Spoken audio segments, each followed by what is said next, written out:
नमस्कार, मैं हूं ज्योति सिंह और इस वक्त आप देख रहे हैं CIB India news. Uttar Pradesh सरकार एवं प्रधानमंत्री जी के महिला सशक्तिकरण की दिशा में प्रदेश के सरकारी स्कूलों में बच्चों के यूनिफॉर्म वितरण का कार्य कराया जाना सुनिश्चित किया गया था, लेकिन भ्रष्टाचारियों ने इस काम को और सरकार की मंशा को पलीता लगाना शुरू कर दिया। सरकार ने कहा था कि गांव की ग्रामीण महिलाओं को उनकी आजीविका चलाने के लिए उनके घर में ही रोजगार दिया जाएगा और प्रधानमंत्री ने लोकल को ओकल का नारा देकर ग्रामीण महिलाओं को सशक्त करने की बात कही थी, लेकिन यह सब बातें धरी की धरी रह गईं। जी हां, हम बात कर रहे हैं जनपद जालौन के शिक्षा विभाग की। शिक्षा विभाग में हुई ड्रेस घोटाला की धांधली की जब परतें खुलना शुरू हुई तो अच्छों के नीचे से जमीन खिसकना शुरू हो गई।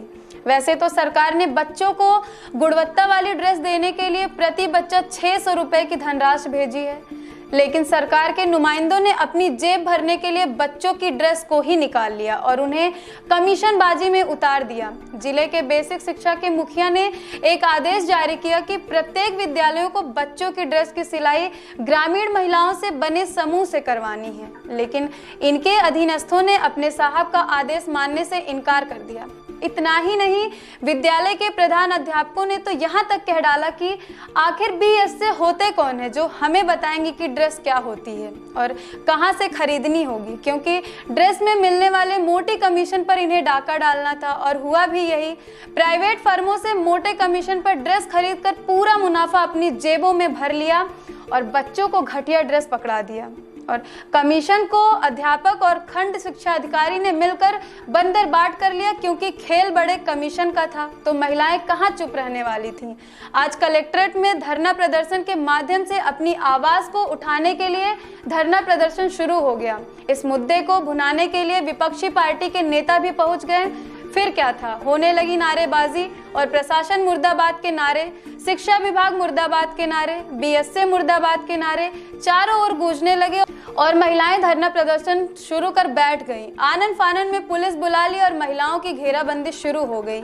जब बात नहीं बनी तो मौके पर BSC खुद आए और अपनी सफाई दी। बोले कि आपको जो काम दिया गया है वह आपका काम है और आपका ही रहेगा। जो दोषी होंगे उन पर कार्यवाही की जाएगी। आश्वासन मिलने के बाद महिलाएं धरना प्रदर्शन से उठी, लेकिन महिलाओं ने मांग की, यदि हम गरीब महिलाओं को सिलाई का काम नहीं मिला तो आगे समय में बड़ा और उग्र प्रदर्शन हम करेंगे और जनपद के शिक्षा विभाग के कमीशन खोरी की पोल खोलेंगे।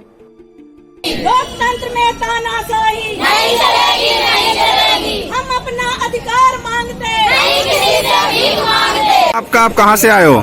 हमारा नाम शकुंतला पटेल है और मैंने जय माँ दुर्गा स्वयं सहायता समूह बनाया था और रामनगर का हमारा बना हुआ है।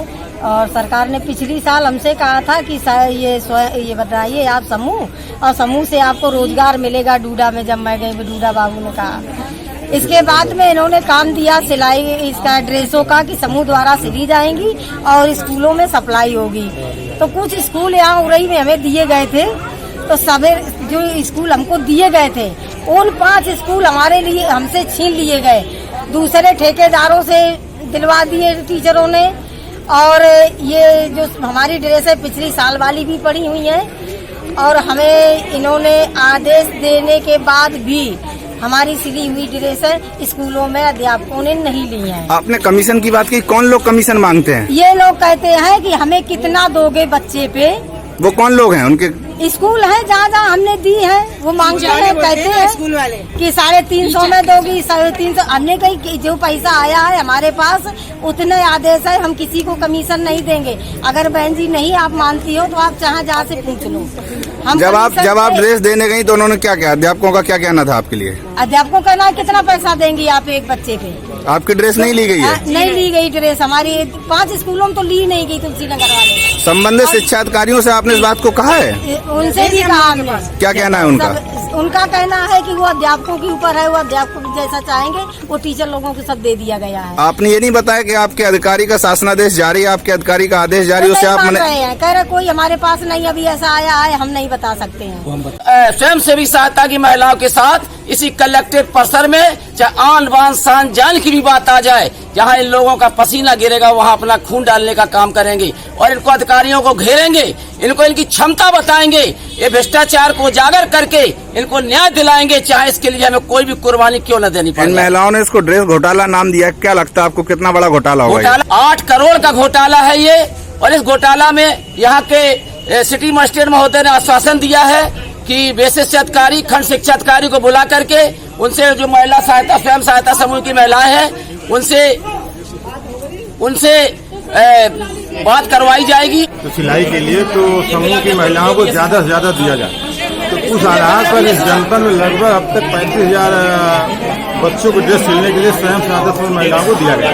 जितनी भी महिलाएं हमारे कार्यालय आई, मैंने सबको इलाज किया या किसी अनालम के माध्यम से जितने पत्र आए उनके माध्यम से हमने महिलाओं को दे दिया। उनकी बात यह है कि हमको विद्यालय से कपड़े नहीं मिल पा रहे हैं, कुछ मिले कुछ नहीं मिल पा रहे। अभी सूची मिल गई है, मैं तत्काल वहाँ के खंड शिक्षा अधिकारी और टीचर को बुलाता हूँ। इनका आरोप है सर कि जब ये विद्यालय में जाती है ड्रेस के कपड़े के लिए तो उन्हें भगा दिया जाता है वहाँ से। कभी हमको मैंने कहा कि अगर कोई प्रॉब्लम हो तो मुझको तत्काल मेरे सीधी नंबर या पर्सनल नंबर पर कॉल करिएगा। अब तक इन्होंने किसी ने कॉल नहीं किया और सीधे यहाँ आई थी। अभी मैं इनसे वार्ता कर लूँगा। जहाँ इनका कहना है सर अध्यापक और खंड शिक्षा अधिकारी इनसे कमीशन की बात करते हैं कि हमें कितना दिया जाएगा, तो सीधे जाँच करवा के कार्रवाई कर दूंगा खंड शिक्षा अधिकारी टीचर खिलाफ दोनों को।